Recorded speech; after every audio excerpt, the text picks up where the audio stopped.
Okay, so I wanted to start today once again by calling out an unprecedented harm that Senator Tuberville's actions have to our military readiness and military families, to every branch of our armed forces, disrespecting those who serve and the families who serve with them.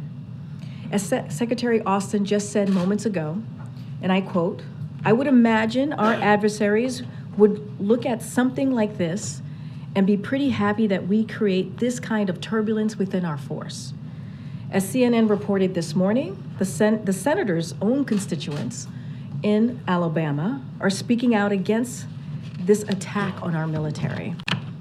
This is what Greg Black said, an Air Force veteran who supported Senator Tuberville in 2020. This is what he had to say, and I quote, "When you start politicizing how to promote, I think we're stepping into the wrong territory," end quote. I'll also quote Gary Counts, another veteran who described himself as a conservative, to CNN. And I quote, "I just don't think that you would hold the national security hostage over an abortion issue."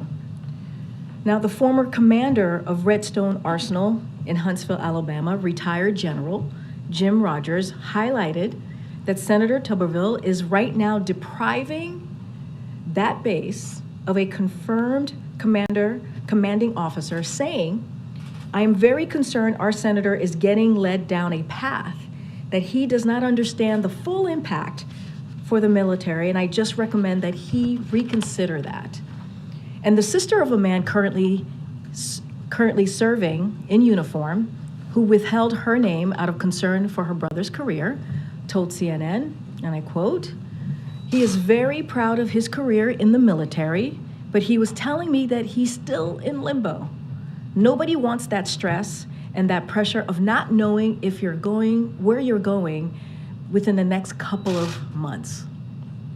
Across the nation, across the political spectrum, Americans are deeply concerned at the damage Senator Tuberville's holds can have on our armed services and our military spouses and the children of service members with this disrespect to our national security and our military. As the president said in Helsinki last week, Republicans in Congress should step up and speak out.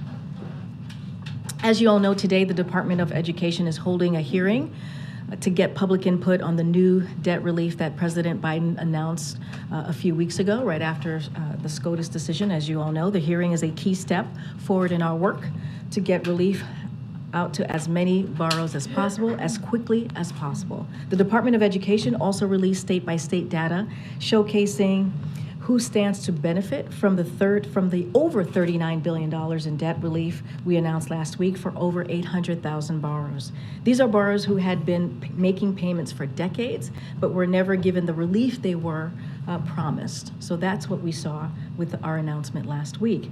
These borrowers are owed this relief, yet Republican elected officials, including those who had no problem with the government for giving billions of dollars in business loans, are still objecting to, including their own constituents.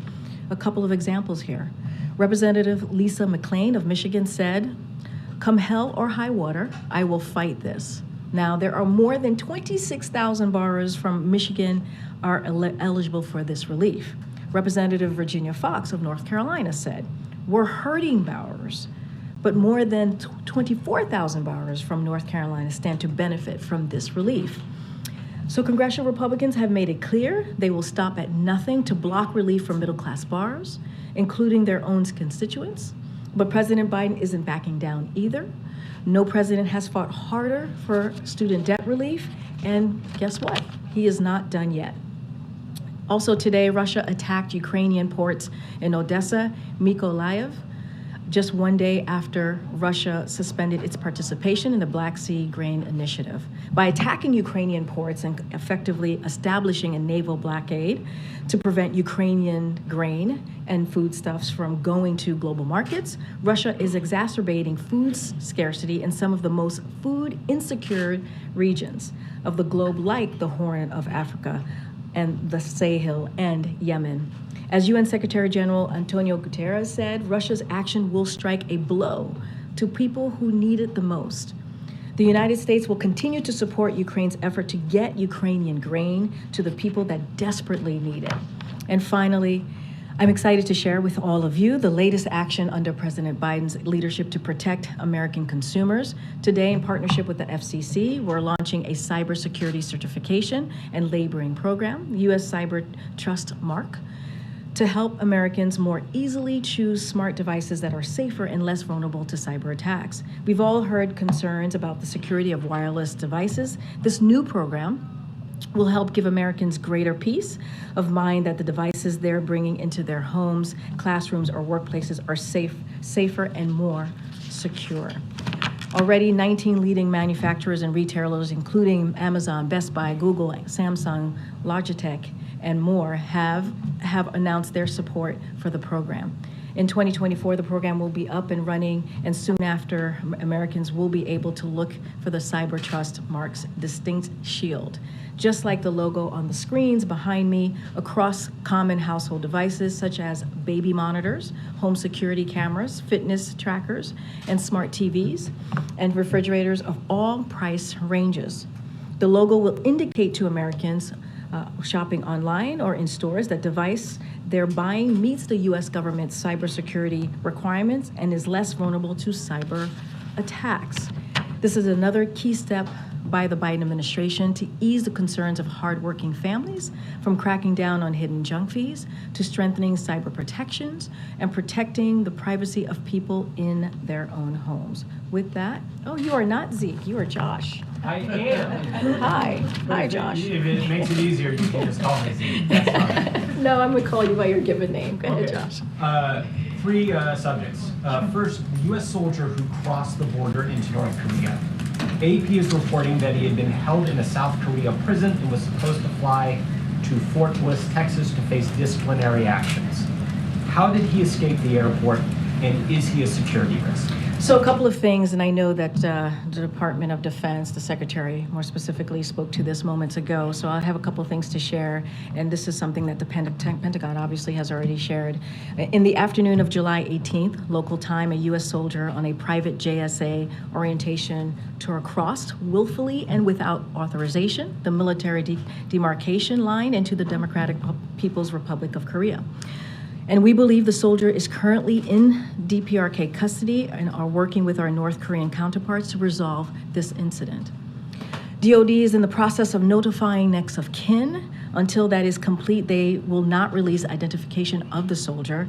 The White House, the Department of Defense, the State Department, and also the UN are all working together to ascertain more information and resolve the situation. I don't have more to share beyond that. We are looking into this. We're trying to get more information. As I mentioned, the DOD has been in touch with their counterparts, as well as others who are certainly working on this together. Been in touch with the Korean People's Army, as the Department of Defense has done. Just don't have more to share beyond that. Secondly, the Houston Chronicle is reporting that Texas troopers were told to push migrant children into the Rio Grande River. What steps is the administration taking to verify this report and address the findings? So we saw those reports clearly. If they are true, it is abhorrent, it is despicable, it is dangerous, and we're talking about the bedrock values of who we are as a country, and the indecency, the human indecency that we're seeing, potentially, if this is true, is just wrong. It is just completely wrong. But I would say, sadly, it would not be surprising from a governor who, let's not forget, on Christmas Eve, put migrant children on the streets in below 0 degree temperature. That's what we saw from this governor. But again, we don't know if this is true, if the reporting is true, but it is truly troubling to hear this type of reporting. And then lastly, former President Trump received a letter from the special counsel that he's being investigated for his role in efforts to overturn the 2020 election. House Speaker Kevin McCarthy says the Biden administration has decided to, quote, weaponize government to go after their number one opponent, end quote. I'll say, weaponize government. Here's what we have done. The president respects the Department of Justice, their independence.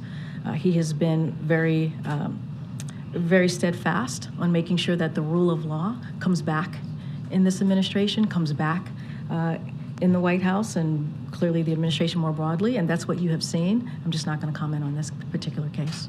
Okay, Mary. On the service member who crossed into North Korea, I know you're still gathering information. This is unfolding, but I guess big picture, what lengths is this administration willing to go to? How much diplomatic capital are you willing to spend to get this service member back, given that he willfully crossed? So look, we're looking into this. We're looking into, clearly there's an investigation in this incident, and this is something that the Secretary said himself, which is our primary concern at this time is ascertaining clearly the well-being of this individual, and so that's going to be certainly our primary focus here.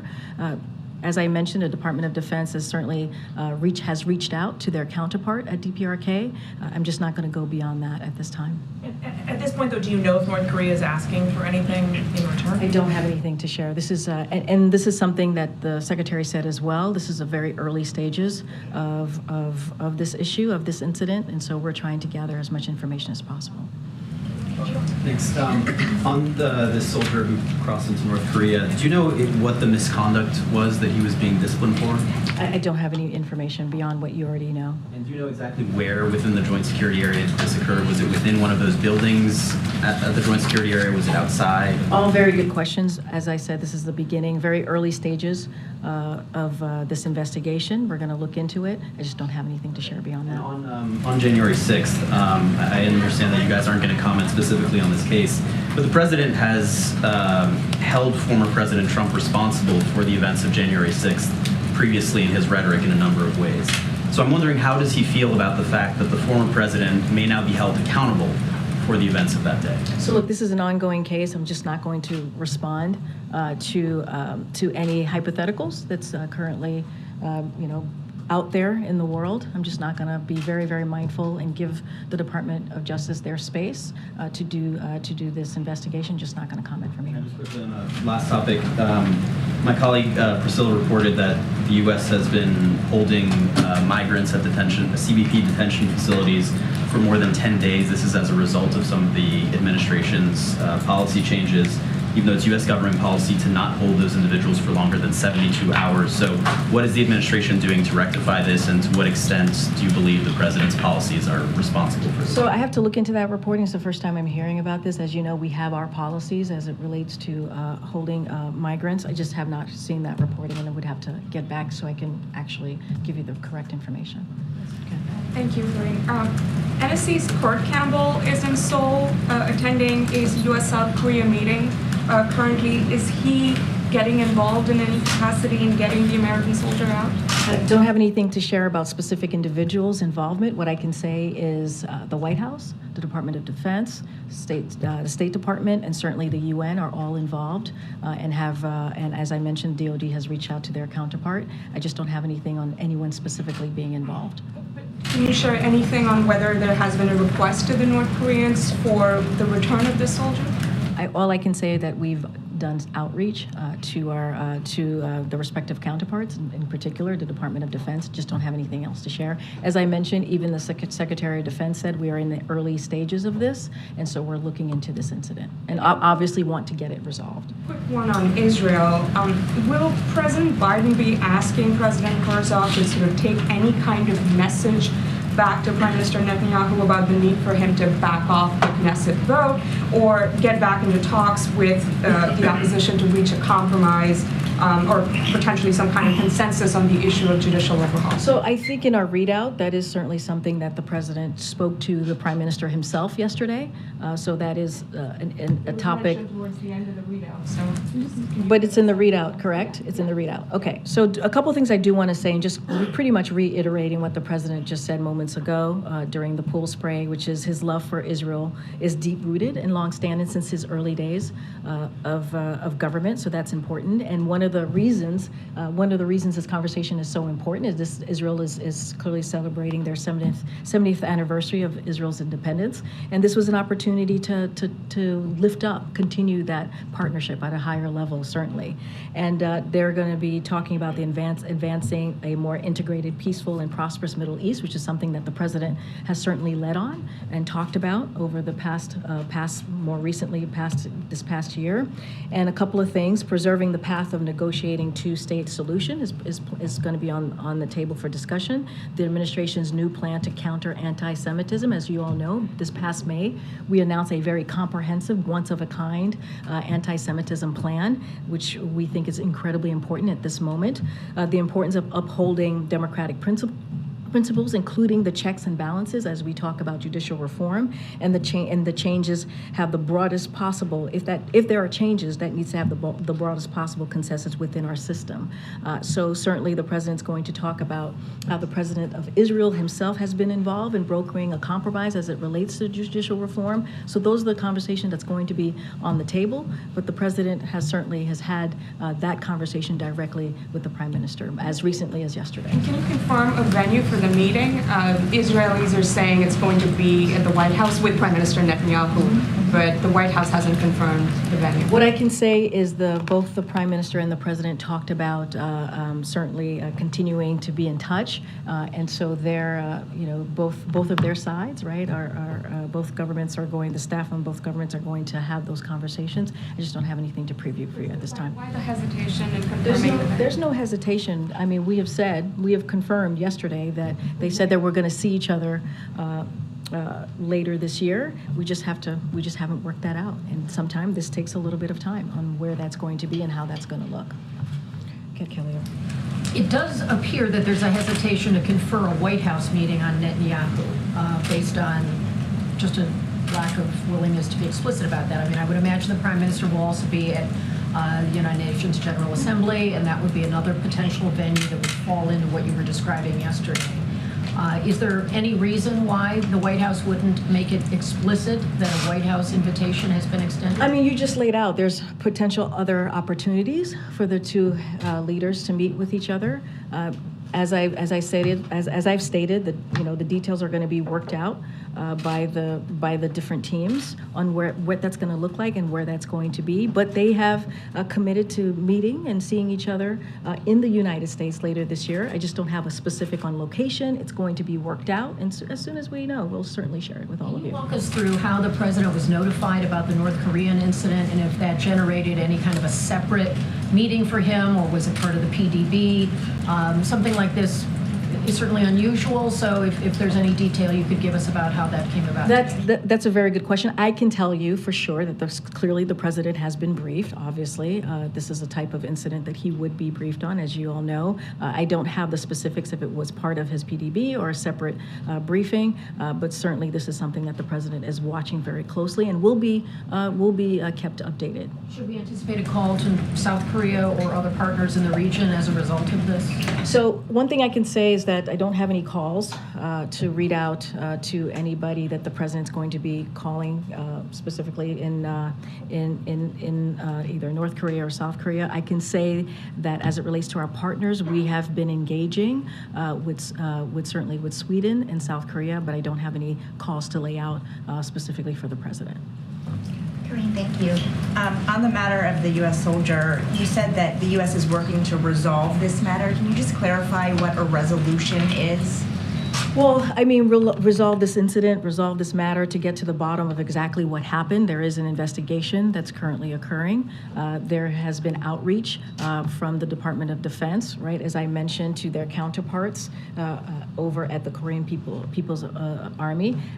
You have the State Department, you have the Department of Defense, you have the UN and the White House all working together to resolve this. Resolving this is basically getting to the bottom of exactly what happened, and that is important for us to know. I just don't have more to share, and once we do, we'll certainly share the information. Bringing him home, because well, we have also said, look, he's an American citizen. That is important to note, right? As we know, as a soldier, we have also said our primary concern at this time is ascertaining his well-being and getting to the bottom of exactly what happened and what occurred.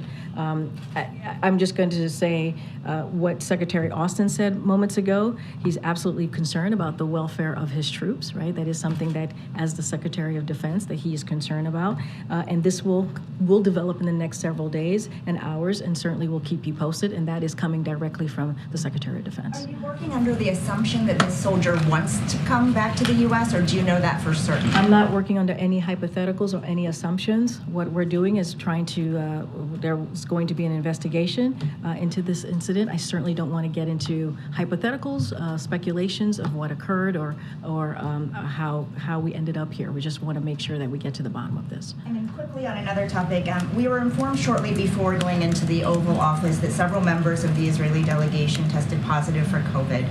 Can you tell us whether President Herzog was tested before his meeting, given the close proximity to President Biden? So as you know, we have testing protocols when anytime somebody meets with the president. So I can tell you that anybody who meets with the president does indeed get tested. I do. We all do. Any specifics, additional questions about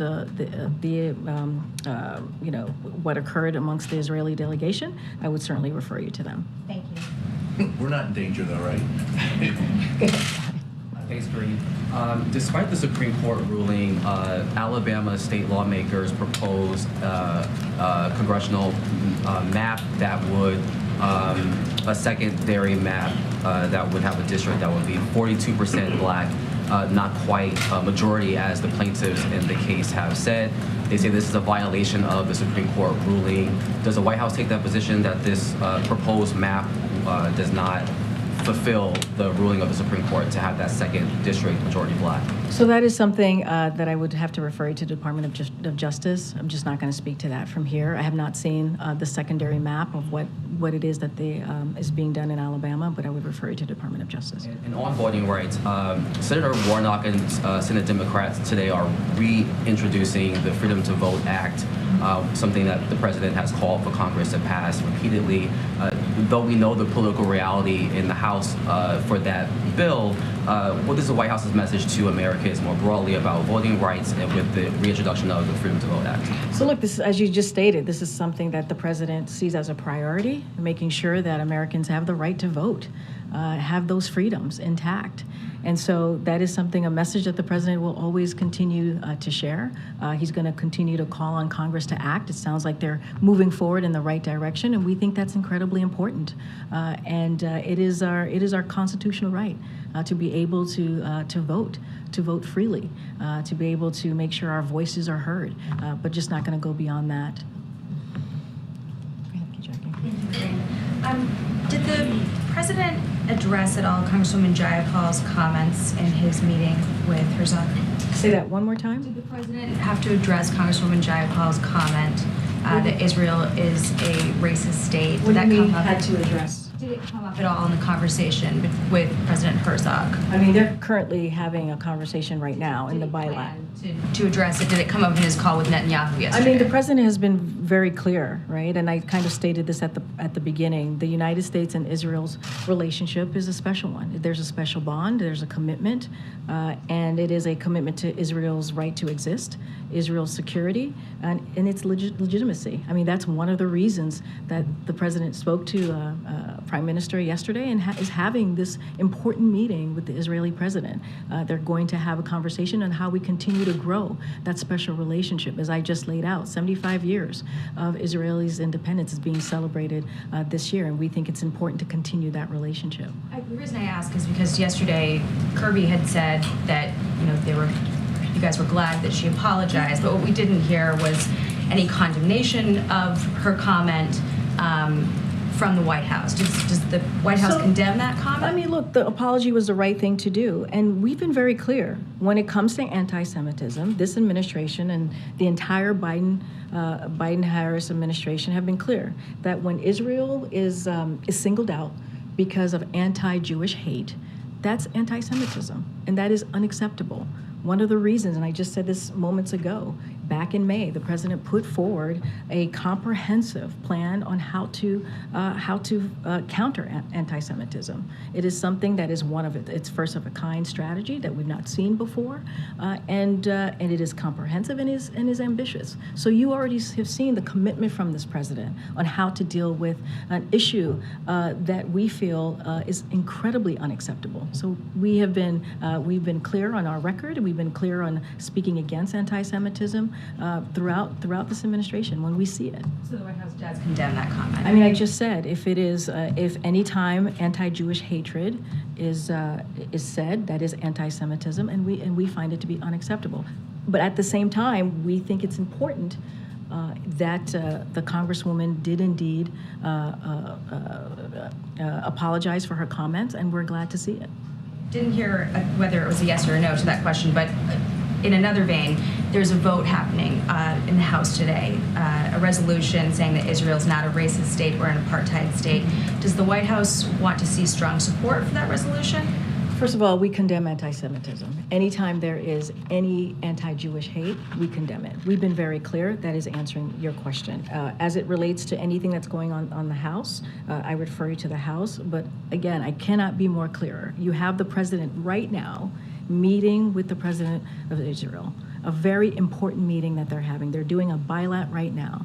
And one of the things that the president's going to make very clear is the special bond and our commitment to Israel. And it is unwavering, it is unshakable, and the president finds that relationship again very deep. And it started when he first walked into government. I hear you, and I'm sorry to push on it. It's I've just already. because We just went back and forth. Democrats don't want to take action against other Democrats when they have to apologize for something like this. There has been criticism. We just said that we're glad that she apologized. Congresswoman Jayapal did indeed apologize. And we have been very clear. Anytime Israel is singled out with anti-Jewish hate, which is indeed anti-Semitism, it is unacceptable. It is unacceptable. You have an administration that has put forth a comprehensive plan to counter anti-Semitism, something that we have not seen in this way from any other administration. That shows the president's commitment to this issue. I'm going to move on. Go ahead, Andrew. Thank you, Karine. Two questions. Is the president satisfied with the pace at which Afghan allies are being processed to enter the U.S.? There are a lot of folks who were left behind, who were in third countries, who served with the U.S. during the years we were there, and they're still waiting. Is he satisfied? And would he push the Senate to include the Afghan Adjustment Act in their version of the NDAA? And then I have a second question. So I think what I can say is our commitment continues to stand, all right, to make sure that we take care of the folks who helped us during the longest war in this country that we have seen, that we have supported. And the work continues. The work is going to continue. Any specifics on data, any specifics on how fast it's moving and where we are currently, I would certainly refer you to the State Department. And then on what the former president said on his social media site today, has President Biden asked for any sort of intelligence estimate or inquired as to preparations for potential violence in reaction to any further indictments of the former president? Look, I could say this, we are always prepared. I don't have anything to share beyond that. Thank you so much. On Taiwan, the Vice President of Taiwan is coming through the States soon. He is currently the front runner in Taiwan's presidential election. Just wondering if any American high-level officials plan to meet with him and what messages they plan to convey to this leader as he comes to the States. So a couple of things. So we expect the Vice President, Lei, will transit the United States on the outbound and return legs of his trip to Paraguay in August. That's what we're expecting. This is a routine given the distances involved.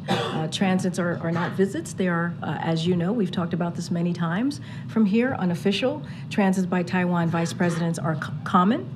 They have been about 10 vice presidential transit in the last 20 years. All have occurred without incident. This would be the 11th transit, and it would be Vice President Lei's second. He previously transited in 2021. I don't have anything else to share. Again, this is consistent and longstanding practices. It is the unofficial nature of our relations with Taiwan and our one China policy, which remains unchanged. Don't have anything else to share. I would refer you certainly to the Taiwanese government on any meetings that they may be having.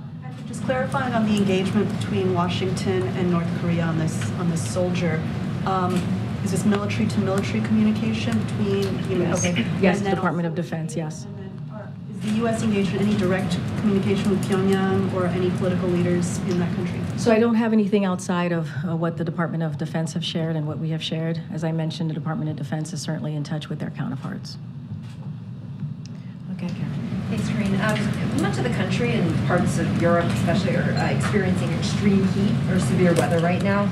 Will the president use this moment to focus on climate change with an event or remarks? And is there something that the federal government is doing with some of these states, Arizona, Texas, to help people as they're experiencing this heat wave right now? So a couple of things, Karen. Look, we saw the multiple reporting of extreme weather over the past couple of days, especially this weekend. We're talking about flooding.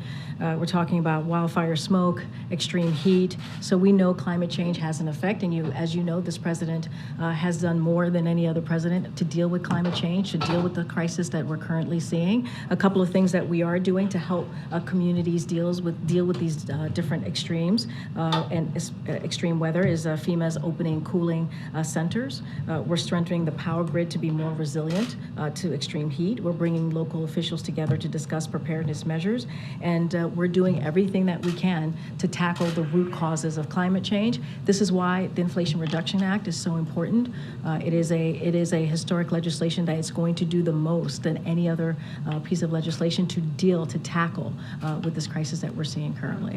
Where is FEMA doing the cooling centers, and is the extreme weather right now and this heat, is this part of the president's briefings that he's getting right now? Well, as you know, the president has been kept pretty much up to date on the extreme weather situation that we have seen over the past couple of weeks. So that's going to continue. As far as where the cooling centers is, we can certainly get that for all of you to share. Thanks, Green. So I'm curious, in Congress tomorrow, so will the president be monitoring it all or get updates on the House Oversight Committee where the second IRS whistleblower is going to be testifying? So the president has a busy day tomorrow. As you all know, he's convening the Competition Council to announce new actions to increase competition in the American economy, to make sure that we're doing everything that we can to lower costs for consumers, and also to help entrepreneurs and small businesses thrive. And that's what the president's going to be focused on tomorrow. These are pillars, as you can imagine, of Bidenomics, is something that we've been talking about certainly the last couple of weeks. So he's going to have a busy day. That's going to be the focus. It's going to be focused on the American people. Is the president concerned about the impartiality of the IRS in terms of their work and their investigations that they do then? I'm just not going to speak to the hearing that's happening tomorrow. No comment from here. Okay, Michael. Thanks, Marie. Back on the Houston Chronicle article on the border, what, if anything, is the administration doing to verify those reports? The reports on The border, yeah. the numbers. Yeah. Okay. Yeah. Which part? Can you say more? The part about The pushing them, the pushing them in the river. Okay. So this is about Abbott you're talking about. I just want to make sure because there's a lot of things happening at the border. Okay. So look, I think what we have done, the president has demonstrated leadership on how to deal with, how to put forward a plan that's humane, right? That's humane and actually is also effective. And you saw that in the past couple of months. What we're seeing right now, if you're denying migrants water, that's not enforcement. That is abusive.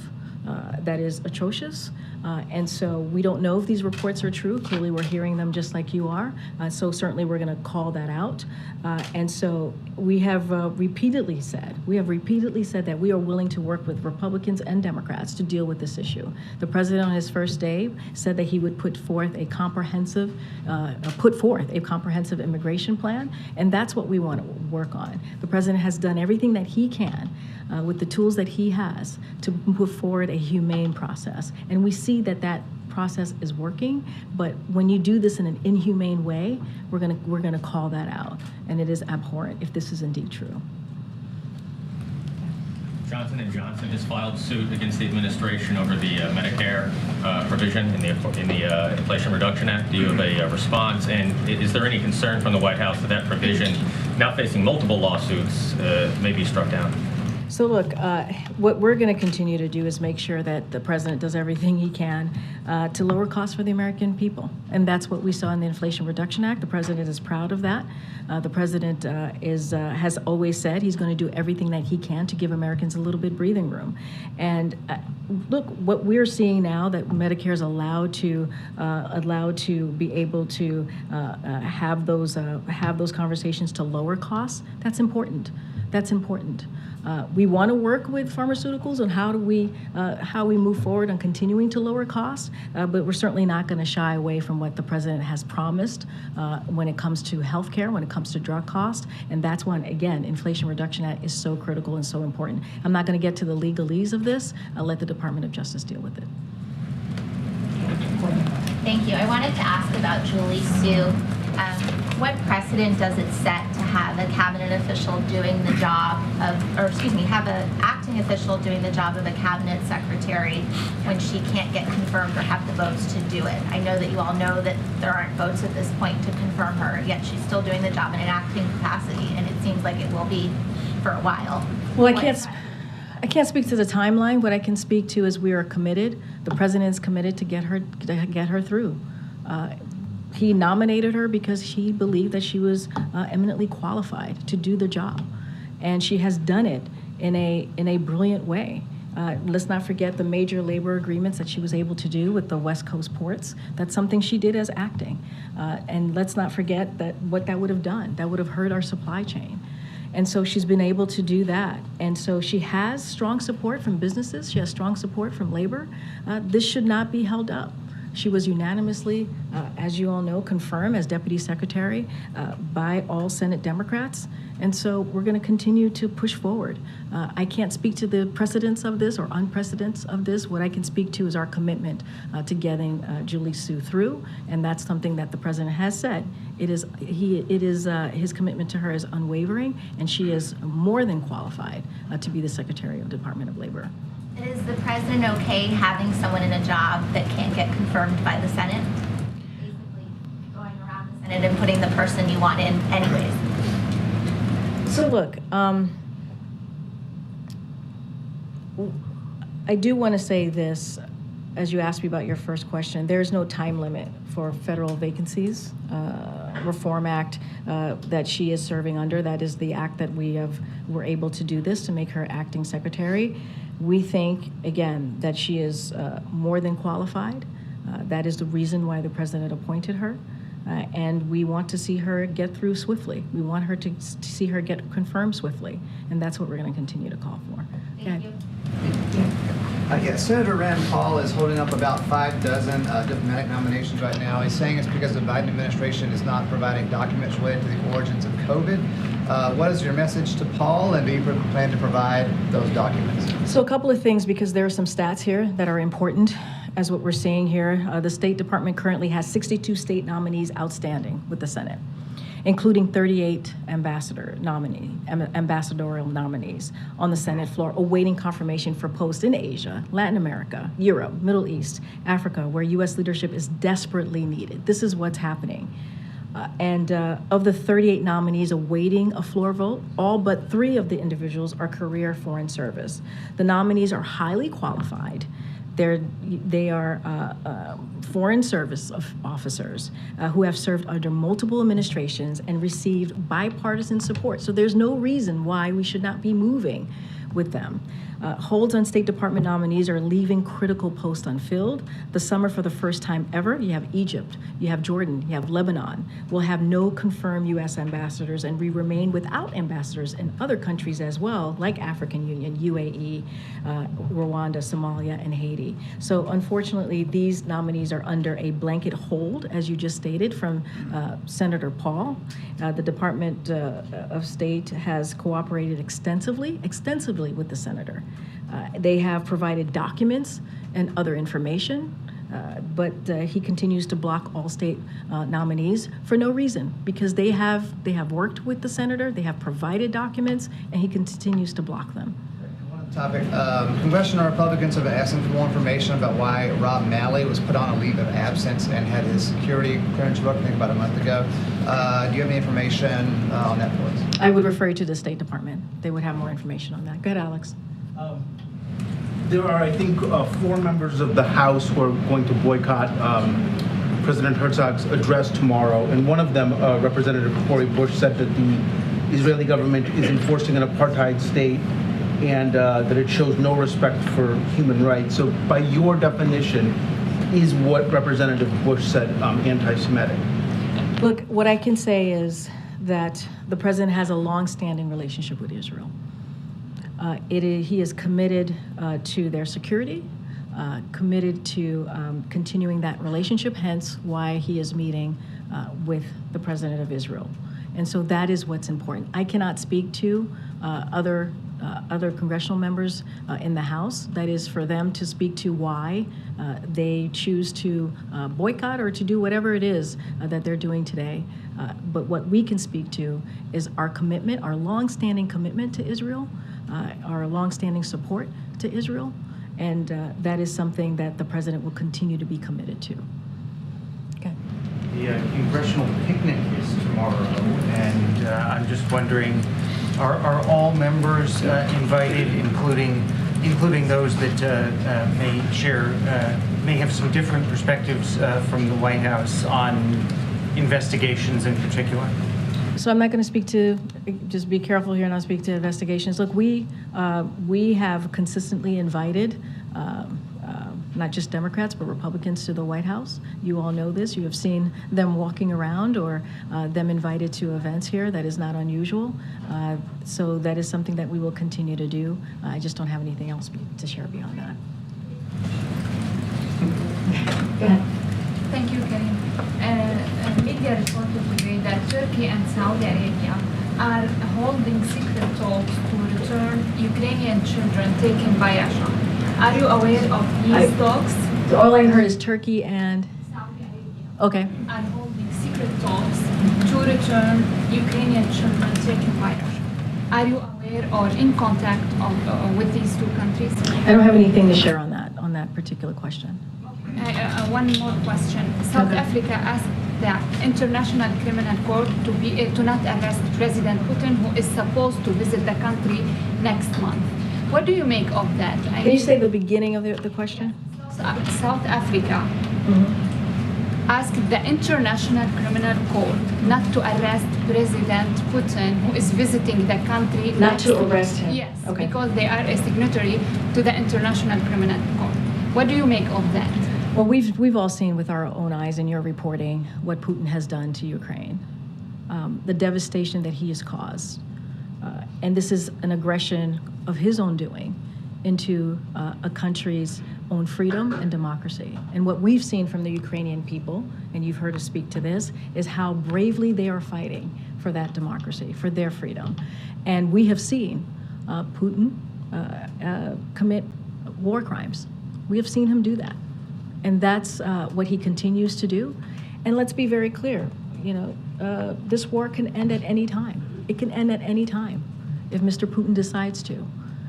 And what we are committed to, what we will say and speak to over and over again, as you heard from the president during his press conference in Helsinki, is our commitment to the Ukrainian people as long as it takes to help them continue to fight bravely for their democracy and for their freedom. And that's our commitment.